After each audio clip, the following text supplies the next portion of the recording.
जय हिंद दोस्तों, स्वागत है आप सभी का आपके अपने YouTube channel GS hub by DS sir में। तो कैसे हो आप लोग? उम्मीद करता हूं आप सब अच्छे होंगे। दोस्तों, आज की इस श्रृंखला में हम देखने वाले हैं एक बार फिर से DFCCIL एग्ज़ाम एनालिसिस 2023। आज है दोस्तों 24 अगस्त, जैसा कि आप सभी को पता है।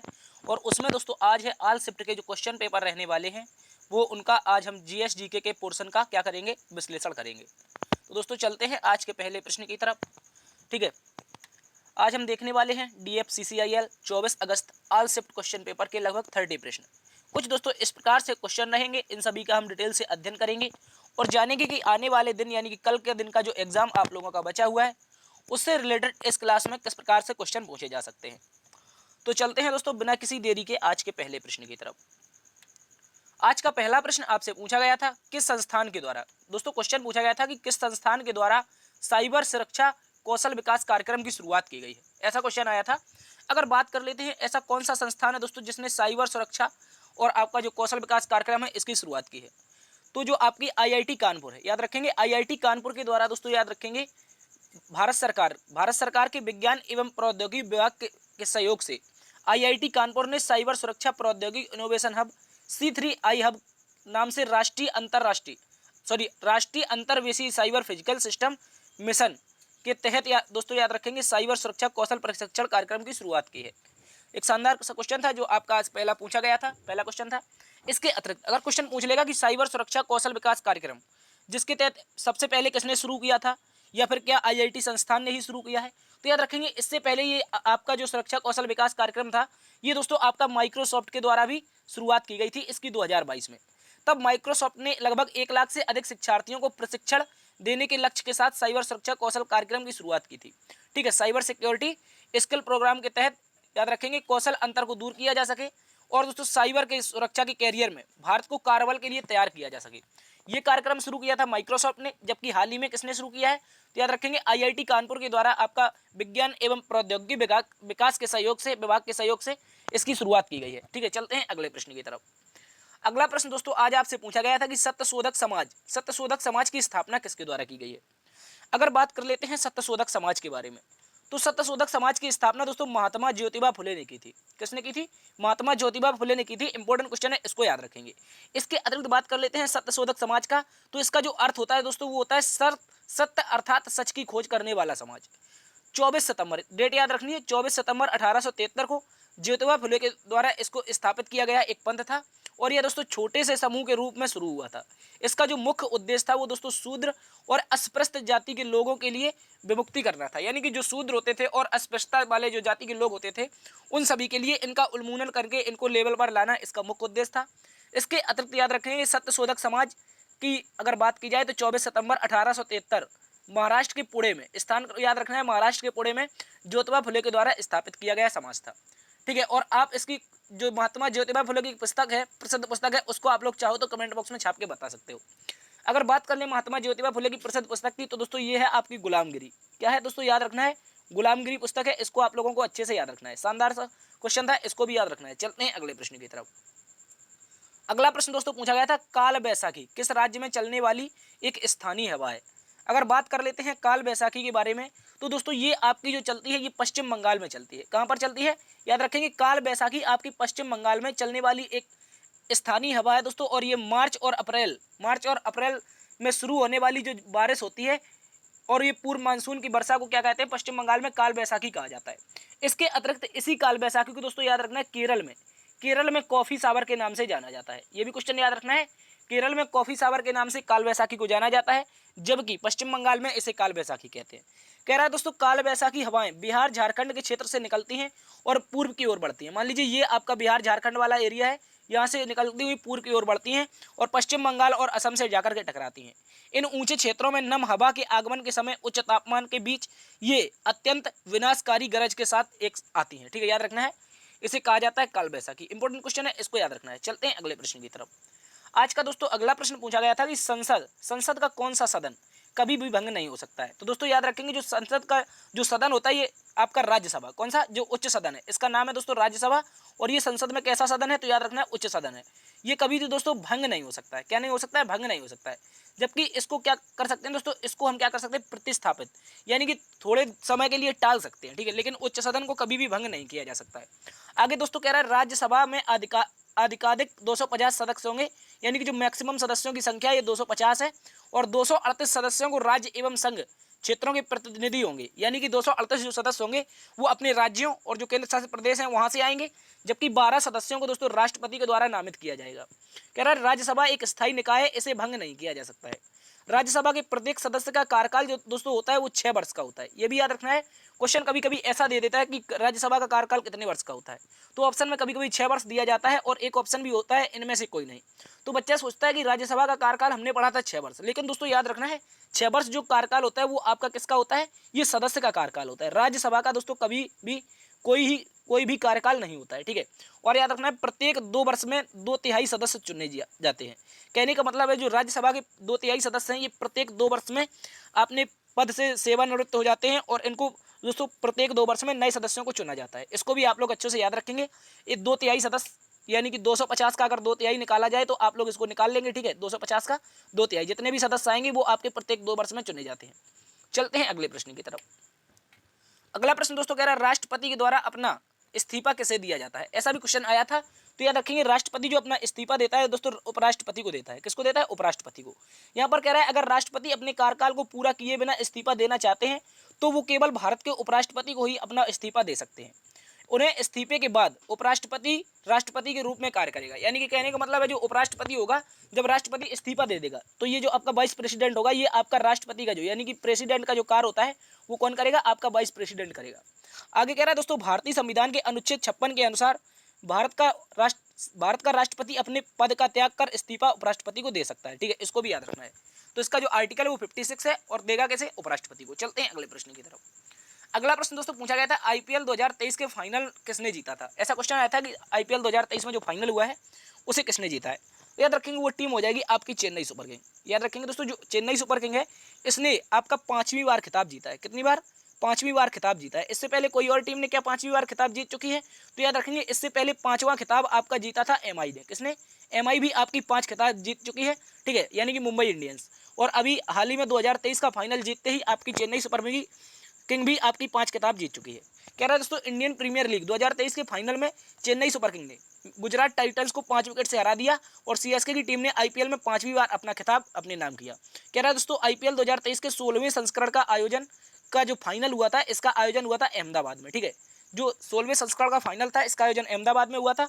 और दोस्तों एक बात और याद रखनी है आपको, आईपीएल 2023 में ऑरेंज कैप का खिताब शुभमन गिल ने जीता है जबकि पर्पल कैप का खिताब मोहम्मद शमी ने जीता है। ये दोनों भी याद रखने, हो सकता है आने वाले दिन में ये क्वेश्चन पूछ लिया जाए। चलते हैं अगले प्रश्न की तरफ। अगला प्रश्न दोस्तों पूछा जा रहा है दुर्गा पूजा त्यौहार किस राज्य में धूमधाम से मनाया जाता है। अगर बात कर लें दोस्तों दुर्गा पूजा की, तो जो दुर्गा पूजा है ये आपका पश्चिम बंगाल का एक प्रमुख त्यौहार है। दोस्तों यहाँ पर 2 घटनाएं आपकी अलग अलग रूप में मानी जाती हैं। 2 विद्वान होते हैं, जैसे उन विद्वानों के द्वारा अलग अलग मत दिए गए हैं, तो इन दोनों की हम चर्चा करेंगे।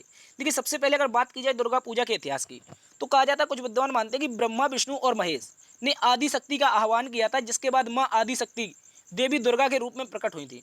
9 दिनों तक देवी दुर्गा और महिषासुर के बीच भयंकर युद्ध हुआ और 10वें दिन माँ दुर्गा ने क्या किया, दुष्ट राक्षस महिषासुर का वध कर दिया, और जिसके उपलक्ष्य में हर साल नवरात्रि पर्व मनाया जाता है। और दोस्तों इसी समय आपका क्या मनाया जाता है, जो छठवां दिन होता है उस दिन क्या मनाया जाता है, दुर्गा पूजा त्यौहार मनाया जाता है।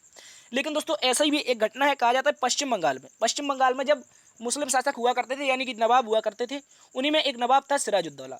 और दोस्तों कहा जाता है दुर्गा पूजा का आयोजन वर्ष 1757 के प्लासी युद्ध के बाद शुरू हुआ था। और कहा जाता है कि प्लासी युद्ध में अंग्रेजों की जीत पर भगवान का धन्यवाद देने के लिए पहली बार दुर्गा पूजा का आयोजन किया गया था।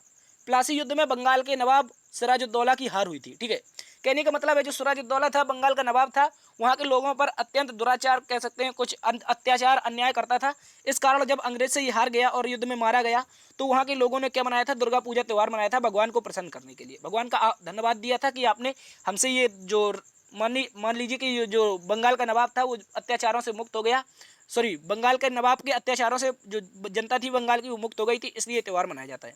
लेकिन जो परफेक्टली घटना है वो आपकी ये मानी जाती है जब भगवान विष्णु और ब्रह्मा विष्णु महेश जब परेशान हो गए और महिषासुर ने ज़्यादा अंत रखा, तो आदिशक्ति के आह्वान से देवी दुर्गा ने 9 दिनों तक भीषण युद्ध किया था और उसमें महिषासुर को मार दिया था। तो इस दौरान जो छठवां दिन था वो दोस्तों आपका दुर्गा पूजा के रूप में मनाया जाता है। चलते हैं अगले प्रश्न की तरफ। अगला प्रश्न दोस्तों पूछा था ऑपरेशन आहट किसके द्वारा शुरू किया गया है। अगर बात कर लें और ऑपरेशन आहट के बारे में तो दोस्तों याद रखना है आरपीएफएस यानी कि railway protection force service, railway protection force service यानी कि रेलवे सुरक्षा बल, रेलवे प्रोटेक्शन फोर्स के द्वारा मानव तस्करी को रोकने के लिए ऑपरेशन आहट शुरू किया गया है। कह रहा है दोस्तों यह मुख्य रूप से उन ट्रेनों पर ध्यान केंद्रित करेगा जो सीमावर्ती देशों में चल रही हैं। यानी दोस्तों जो भारत के लोग हैं, भारत के जो नागरिक हैं, ट्रेनों में आपका क्या करते हैं, यात्रा करते हैं, उस दौरान कुछ चोर रूप के समूह चोर लोगों को, मान लीजिए जो गुंडा होते हैं, जो चोर होते हैं, ये लोग क्या करते हैं बच्चों को, छोटे छोटे बच्चों को या महिलाओं की तस्करी करके जो सीमावर्ती देश है जैसे बांग्लादेश है, आपका म्यांमार है, भूटान है, नेपाल है, इस तरह के देशों में ये लोग ले जाते हैं। तो दोस्तों इसको रोकने के लिए आरपीएफएस यानी कि रेलवे प्रोटेक्शन फोर्स सर्विस के द्वारा इसकी शुरुआत की गई थी। किसकी? ऑपरेशन आहट की। ठीक है, इसको आप लोग अच्छे से याद रखेंगे। और ये जो ऑपरेशन है ये रेल मंत्रालय के तहत किया गया था, ये भी याद रखना है। जो आरपीएफएस यानी रेलवे प्रोटेक्शन फोर्स है ये दोस्तों आपका रेल मंत्रालय के अंतर्गत आता है। कह रहा है रेल इस ऑपरेशन के तहत आरपीएफ अपनी लंबी दूरी की ट्रेनों पर विशेष बल तैनात करेगी। यह ऑपरेशन मुख्य रूप से तस्करों और महिलाओं तथा बच्चों को बचाने पर केंद्रित किया जाएगा। यह ऑपरेशन भारतीय रेलवे द्वारा संचालित हर ट्रेन में लागू किया जाएगा। यानी कि जितनी भी ट्रेनें लगभग जो चलती हैं आपकी लंबी दूरी की, उन पर सभी ट्रेनों में इसको सुचारू रूप से शुरू किया जाएगा। चलते हैं अगले प्रश्न की तरफ। अगला प्रश्न दोस्तों पूछा गया था भारतीय सेना के द्वारा चलाई गई महत्वपूर्ण ऑपरेशन। देखिए यहाँ पर पूछा नहीं गया था, इसलिए जो ऑपरेशन आहट आया है उससे संबंधित हो सकता है। ये जो करंट अफेयर में कुछ चर्चा में रहे ऑपरेशन है उनको आप लोगों को याद रखना है। जैसे दोस्तों आपका ऑपरेशन कावेरी रहा है चर्चा में। ऑपरेशन कावेरी क्या होता है दोस्तों? जब सूडान में गृह युद्ध हो रहा था, अभी हाल ही में 2023 में हो रहा था, इसमें जो भारतीय फंसे हुए रह गए थे उनको निकालने के लिए भारतीय सेना ने क्या चलाया था? ऑपरेशन कावेरी चलाया था। इसके अतिरिक्त दोस्तों अभी हाल ही में दोस्तों भारत ने ऑपरेशन दोस्त चलाया था। ऑपरेशन दोस्त चलाया था जो कि फरवरी 2023 में तुर्की और सीरिया में भूकंप के बाद भारतीय सेना के द्वारा चलाया गया था। इसके अतिरिक्त याद रखना है 2022 में ऑपरेशन गंगा चला था जो यूक्रेन में फंसे भारतीयों को निकालने के लिए किया गया था। इसके अतिरिक्त दोस्तों 2015 में एक ऑपरेशन चलता है, हो सकता है ये आपका पूछा गया हो। ऐसा क्वेश्चन मुझे पता चला था कि ऑपरेशन राहत के बारे में पूछा गया था, राहत या आहट ऐसा कुछ था।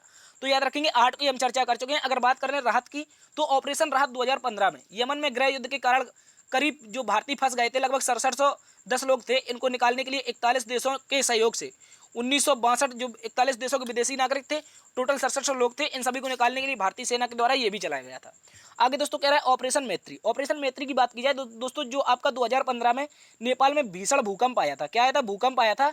इस भूकंप में भारतीय सशस्त्र बलों ने लगभग 5188 भारतीय तथा 785 विदेशी नागरिकों को निकालने के लिए इस ऑपरेशन का शुरू किया था। लेकिन एक ऑपरेशन और है, इसको याद रखना है, ऑपरेशन देवी शक्ति। कौन सा? ऑपरेशन देवी शक्ति जो आपका अफगानिस्तान में फंसे हुए भारतीयों के लिए चलाया गया था। ये सारे के सारे इंपॉर्टेंट ऑपरेशन है जो आपके एग्जाम में पूछे जाने की संभावना है। चलते हैं अगले प्रश्न की तरफ। अगला प्रश्न दोस्तों आपसे पूछ रहा है भारत में मौद्रिक नीति कौन तैयार करता है। अगर बात कर लेते हैं भारत में मौद्रिक नीति तैयार करने की दोस्तों, ये करता है आपका आरबीआई। क्या करता है? आरबीआई। आरबीआई के द्वारा दोस्तों मॉनेटरी पॉलिसी कमीशन लागू की जाती है, याद रखना है। यह वह प्रक्रिया है, अगर बात करें तो मौद्रिक नीति क्या होती है, याद रखना है, यह वह प्रक्रिया है जिसके द्वारा किसी देश में मौद्रिक प्राधिकरण आमतौर पर केंद्रीय बैंक अर्थव्यवस्था की धनपूर्ति के लिए नियंत्रित करता है। कह रहा है मौद्रिक प्राधिकरण मूल्य स्थिरता बनाए रखने के लिए उच्च एवं आर्थिक विकास करने के लिए ब्याज दरों को नियंत्रण में रखना क्या होता है? मॉनेटरी पॉलिसी कमेटी का क्या होता है? कार्य होता है। ठीक है, मौद्रिक नीति जो समिति होती है इसका जो कार्य होता है ये आपका ये सारा का सारा, इसको आप लोग अच्छे से पढ़ लेंगे।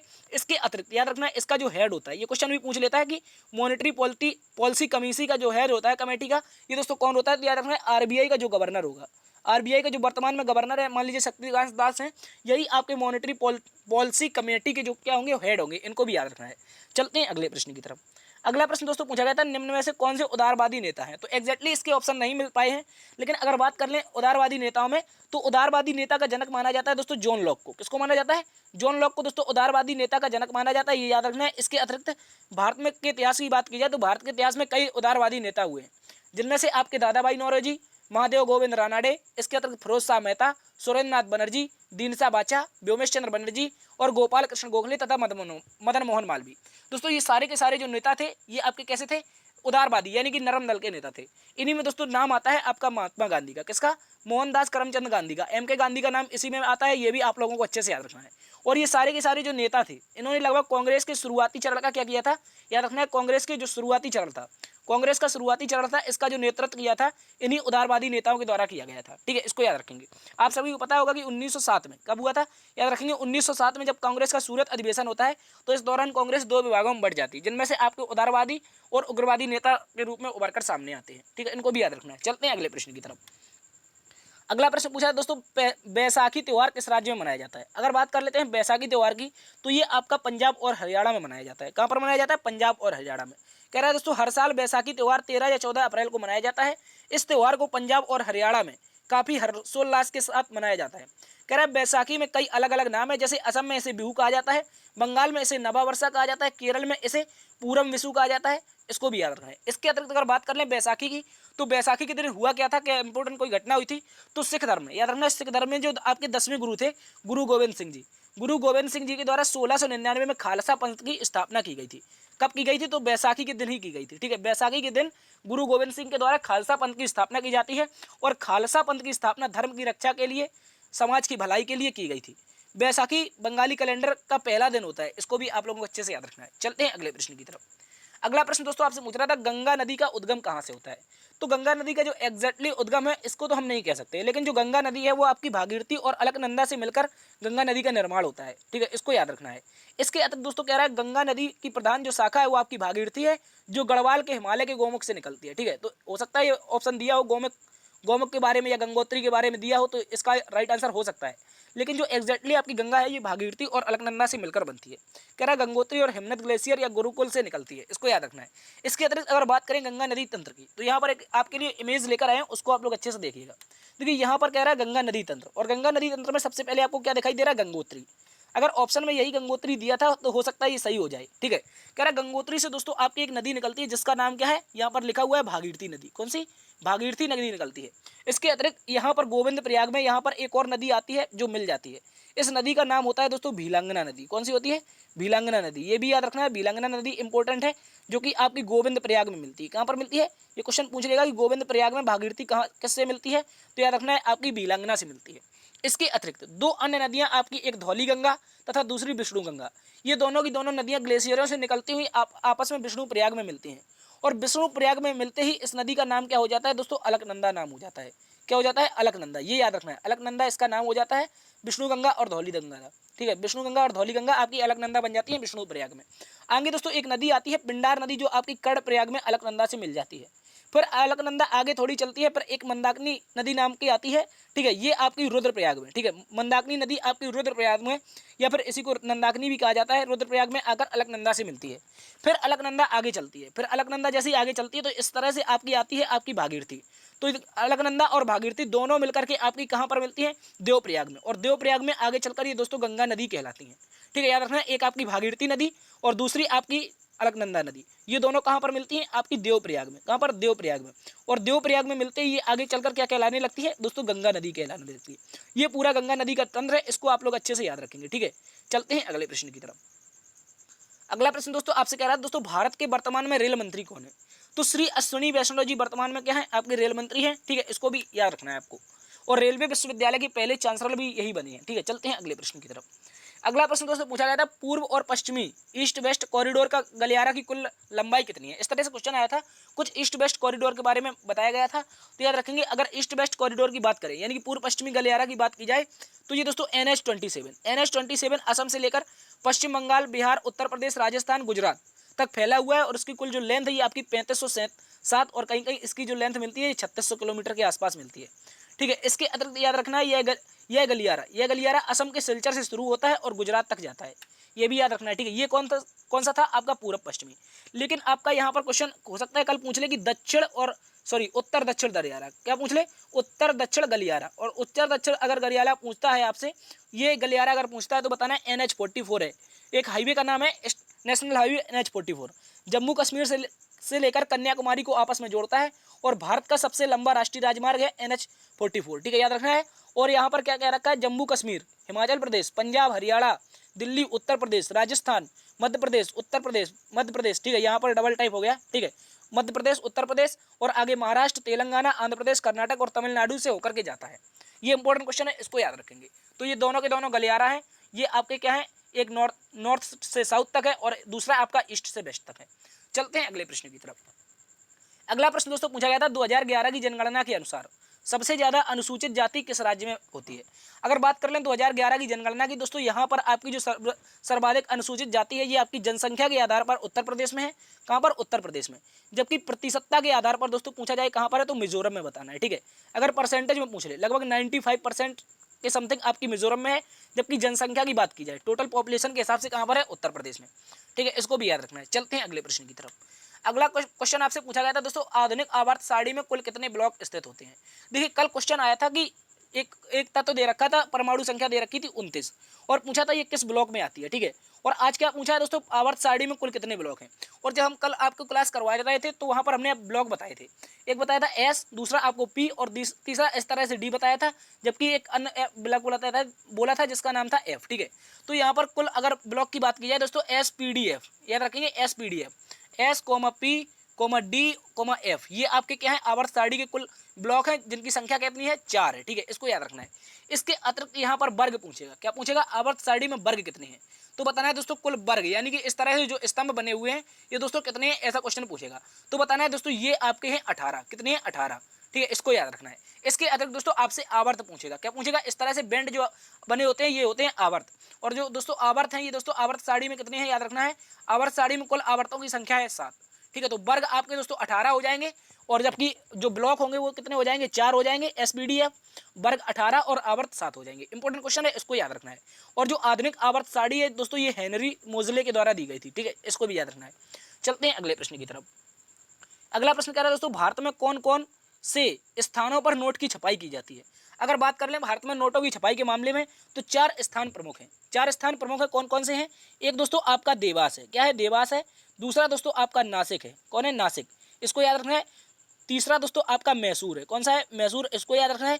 और चौथा आपका सालबोनी है। कौन है? सालबोनी। और इनकी बात की जाए ये कहाँ कहाँ पड़ते हैं, अगर देवास की बात की जाए सर ये आपका एमपी में होता है। कहाँ पर? एमपी में है। नासिक आपका दोस्तों महाराष्ट्र में। कहाँ पर है? महाराष्ट्र में। जबकि सालबोनी की बात की जाए दोस्तों ये आपका वेस्ट बंगाल में है।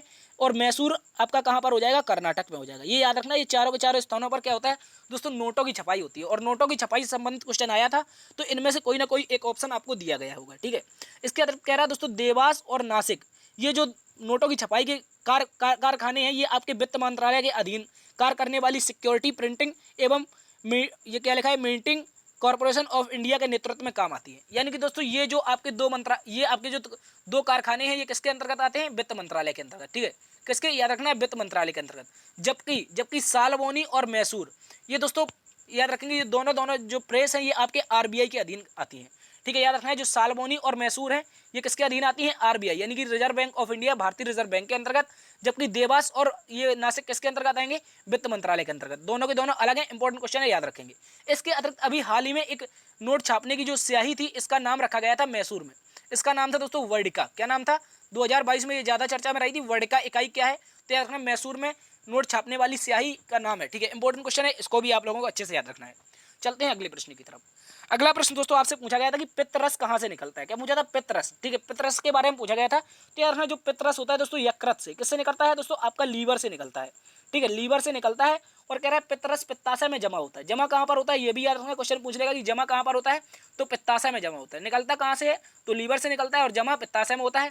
एक दिन में लगभग 500 से 1000 ml यानी कि 500 ml यानी कि आधा लीटर से लेकर के 1 लीटर तक, 1 लीटर तक आपका क्या निकलता है, ये आपका पित्तरस निकलता है टोटल। ठीक है, इसको भी आप लोगों को अच्छे से याद रखना है, लीवर द्वारा स्रावित होता है।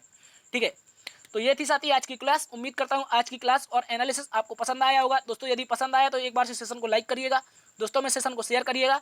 यदि चैनल पर नए हैं तो इसको सब्सक्राइब जरूर कर लेना। ठीक है, देखते रहिए जीएस बाय डीएस सर। अब कल का एनालिसिस कमेंट बॉक्स में छाप के बताइएगा कल एनालिसिस लाएं कि नहीं। ठीक है, देखते रहिए जीएस बाय डीएस सर। बड़ों का सम्मान करना, छोटों को प्यार देना। मिलते हैं कल एक नई क्लास में, तब तक के लिए अपना ख्याल रखना। जय हिंद।